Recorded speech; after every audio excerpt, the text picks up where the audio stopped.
ازيكم، اهلا بيكم في فيديو جديد من فيديوهات مارو الاهلاوي.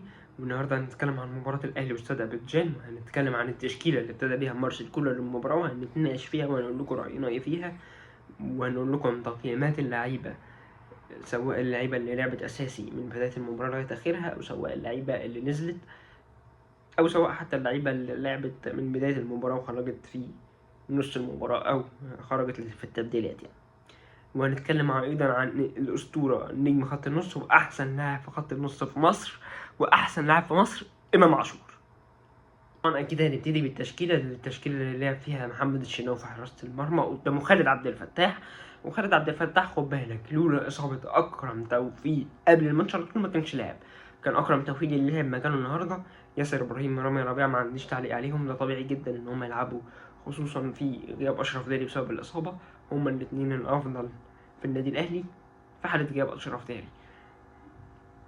كريم الدبيس من وجهة نظري برضو هو الافضل، او مفيش كلام عن كريم الدبيس بسبب برضو اصابة يحيى عطية الله.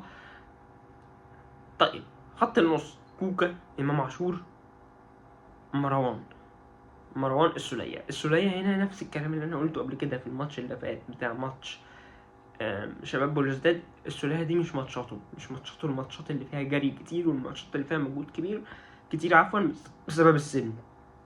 امام عاشور من افضل لعيبه خط النص اللي جه في مصر، بس خلاص دلوقتي ما عادش قادر يدي زي زمان بسبب السن. امام عاشور نجم الماتش النهارده، احسن لاعب في الماتش النهارده، طبعا كان اختيار 100 من مارسيل كولر. وسام ابو علي وحسين الشحات طبعا اختيارين 100، وطبعا اكيد ما نقدرش نعترض على الاختيارين دول. تعالوا نتكلم عن تبديلات مارسيل كولر بقى دلوقتي. مارسيل كولر نزل في الدقيقه 46 كريم نيدفيد مكان عمرو السولية. ماشي، عمرو السولية زي ما انا قلت ان هو ده مش ماتشه، فكان تغييره كان صح، لكن مش كريم نيدفيد ابدا اللي ينزل مكانه. كريم نيدفيد اللي نزل النهارده مكانه، لو كان عمرو السولية فضل في الملعب بنص مجهوده كان هيبقى احسن. لو كنت نزلت السهم من بدري كان هيبقى احسن. التبديل التاني كان قفشه مكان كريم الدبيس، ده تبديل منطقي جدا، وتبديل غير لك شكلك في الملعب وحسن شكلك في الملعب، فتبديل صح جدا من مارسيل كولر.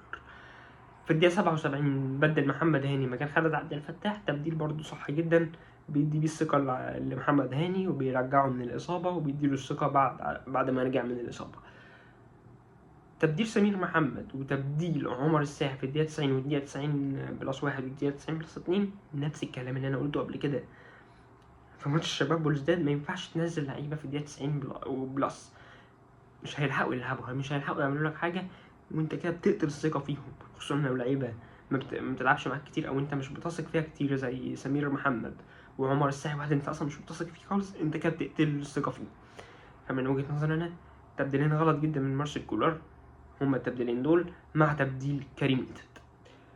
تبديل قفشه من وجهة نظري هو اللي كان صح، هو تبديل محمد هاني. دلوقتي تعالوا نقول لكم تقييمات اللعيبه، كل لعيب ياخد كام من 10، وهنبتدي بنجم الماتش واحسن لاعب في الماتش امام عاشور، ياخد 10/10 طبعا. هو نجم الماتش، هو اللي مكسبك، هو اللي جايب لك الثلاث اجوان، جايب لك هاتريك، فاكيد لازم يستحق ان هو ياخد نجم الماتش. وسام ابو علي 8/10، كان عنده احسن من كده. حسين الشحات عمرو السولية 6.5/10، برضو كان عنده احسن من كده، مع ان زي ما انا قلت لك ان هو دي مش ماتشاته. مروان عطية كان عنده احسن من كده بكتير، 7/10. كوكا 4، كان سيء جدا، وهو السبب مع ياسر ابراهيم ورامي ربيعه في الجون اللي دخل فيك.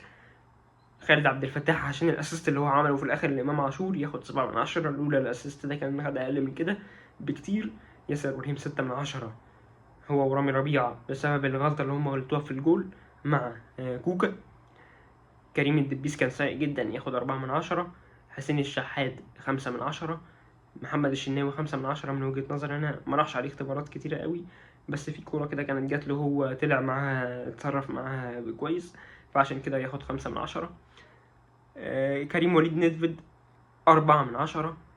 محمد مجدي قفشه نزل غير لك شكل الماتش، او نزل غير لك شكل الفريق، ياخد 7/10. الساعي 4/10.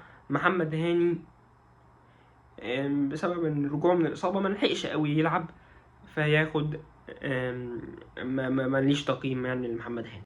طيب وتعالوا دلوقتي بقى نقيم المدرب العبقري مارسيل كولر في ماتش النهارده. مارسيل كولر في ماتش النهارده ياخد 7/10. كان عنده احسن من كده بكتير في اداره المباريات. وزي ما قلت لك ساعه لما كنت بتكلم عن التبديلات، كان في لعيبه كتيره ما كانش المفروض ينزلوا زي كريم نيدفيد، والتوقيتات بتاعه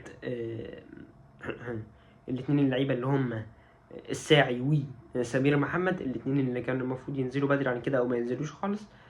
وما قدرش الشوط الاول احسن حاجه، عشان كده بياخد 7/10.